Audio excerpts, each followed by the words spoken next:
한 주간 가장 주목받은 과학 소식을 되돌아보는 사이언스 핫파이브 시간입니다. 이번 주엔 어떤 이야기가 시청자들의 주목을 받았는지 최소라 기자와 함께 이야기 나눠보겠습니다. 어서 오세요. 안녕하세요. 네, 5위부터 알아볼까요? 네, 챗 GPT가 등장을 하면서 미래에는 직업들이 어떻게 변하는지 관심이 커지고 있는데요. 네. 이챗 GPT를 개발한 오픈 AI와 미 펜실베니아대 연구진이 이챗 GPT와 같은 생성형 인공지능에 가장 많이 노출된 직업을 꼽아서 발표했습니다. 네. 이 회계사가 가장 먼저 꼽혔는데요.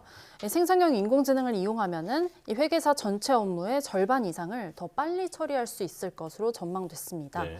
또 연구팀은 번역가나 통역사, 작가 등도 마찬가지라면서 결국에 미국의 노동자 5명 중 1명꼴로 이 생성형 인공지능의 영향으로 업무 처리가 2배 이상 빨라질 것으로 봤습니다. 네. 이 밖에 홍보 전문가나 법원 속기사, 블록체인 기술자 등 미국 전체 노동자의 80%가 어떤 형태로든 이 생성형 인공지능의 영향을 받을 것이라면서 이 생성형 인공지능 영향으로 1개 이상의 업무가 더 빨라질 것으로 내다봤습니다. 이 연구의 요지는 이 직업들이 대체가 된다거나 사라진다는 의미는 아니었지만요. 이 업무 효율이 올라갈 수가 있고 또 일부 상황에서는 필요한 인력이 줄어들 수도 있다는 점을 시사하는 것으로 보입니다. 네, 챗 GPT가 등장하면서 저희도 저희 직업이 사라지면 어떡하지 고민하곤 했었는데요. 인공지능 영향을 덜 받는 직업은 뭐가 있을까요? 네, 연구팀은 이 요리사와 오토바이를 정비하는 정비공, 그리고 석유나 가스를 넣어주는 이런 자벽부 이런 직업 등은 이 생성형 인공지능의 영향을 거의 받지 않을 것으로 봤습니다. 네. 그리고 한 가지 강조한 점은요, 인공지능의 영향을 얼마나 받는지 이것이 직업이 어떻게 변하는지를 말하는 것은 아니라고 말을 했는데요. 인간은 자기 이익과 상충하는 변화는 받아들이지 않기 마련이라면서 이 신기술을 적용하는데 반발이 있을 것이라고 전망했습니다. 네.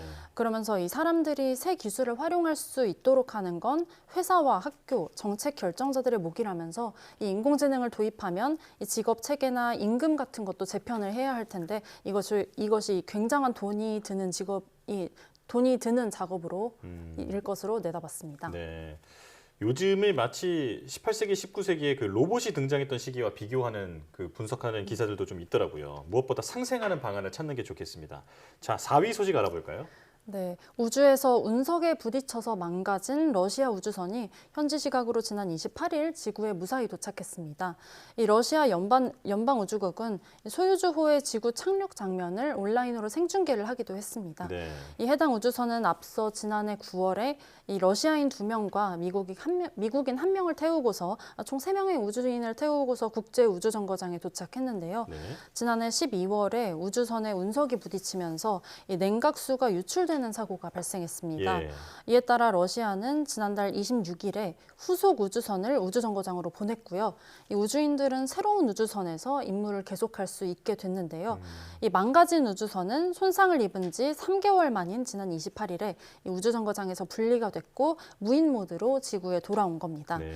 이 착륙한 지점은요, 러시아 우주기지에서 수백 킬로미터 떨어진 이 카자흐스탄의 초원이었습니다. 국제우주정거장에 아직 남아있는 우주인들은 원래는 이달 중에 귀환할 계획이었는데요. 계획이 바뀌면서 이 임무 기간이 오는 9월까지로 연장됐습니다. 네, 아무쪼록 이번에 보내진 우주선에는 우주인들이 꼭 타고 돌아왔으면 좋겠습니다. 3위 소식도 알아볼까요? 네, 도로 낙석이나 공사장 붕괴 사고 같은 것들은 예측이 힘들어서 사전에 대응하는 게 매우 어려운데요. 네. 집안 계측 시스템이 현재도 있기는 하지만 가격이 비싸고 또 데이터가 수치로 나타나기 때문에 이 분석에 시간이 걸려서 신속하게 대응하는 게 어렵다는 한계가 있습니다. 네.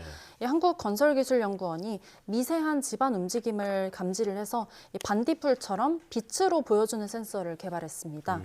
위험 구역에 센서를 1m에서 2m 간격으로 부착을 해놓으면 0.03도의 이 미세한 움직임이라도 감지가 되면 LED가 점등이 되면서 경보 알람이 울리는 방식입니다. 이 LED는 한낮에도 잘 보이는 수준이고요. 또 최대 100m 밖에서도 작업자가 맨눈으로 식별할 수 있는 수준이라고 합니다. 네. 네, 굉장히 섬세한 움직임을 또 직관적으로 확인할 수 있다는 건데요. 현장에 적용되려면 어쨌든 비용이 좀 관건일 것 같은데요. 어떻습니까? 네, 연구팀은 이 센서 한 개 값이 10만 원대로 굉장히 저렴하고 또 건전지를 교체하지 않아도 1년 동안 작동할 수 있다면서 이 계측 시스템 예산을 절반 이상 줄일 수 있다고 설명했습니다. 예. 또 현재 GTX-A 노선의 한 구간을 비롯해서 이 화학 공장과 하수 처리장, 제주도의 용암 동굴 등의 시범 운영을 하고 있습니다. 또 센서의 성능을 개선해서 이 튀르키예 지진 현장처럼 건물 붕괴가 일어나는 이 현장에서도 활용할 수 있도록 하겠다고 밝혔습니다. 네, 설치가 간단하면서도 성능까지 확실하다고 하니까 얼른 현장에 도입됐으면 좋겠습니다.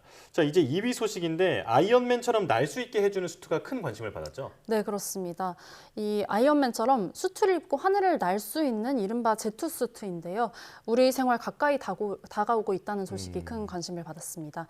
이 제트수트를 개발하는 영국 기업이 앞으로 제트수트를 입고서 기술과 속도를 겨루는 대회를 열겠다면서 티저 영상을 공개했습니다. 네. 이 영상 속에서는 여러 사람이 제트수트를 입고서 호수 위를 날아다니는 모습이 공개돼서 눈길을 끌었는데요. 예. 이 같은 제트수트는 가스터빈 엔진을 통해서 1,500마력으로 날아오릅니다. 그런데 가격은 한 벌에 약 5억 원이라고 하는데요. 아직은 이 가격 문턱이 높지만 이미 다양한 분야에서 도입을 앞두고 있습니다. 지난해에는 군사용 제트수트가 공개됐고요.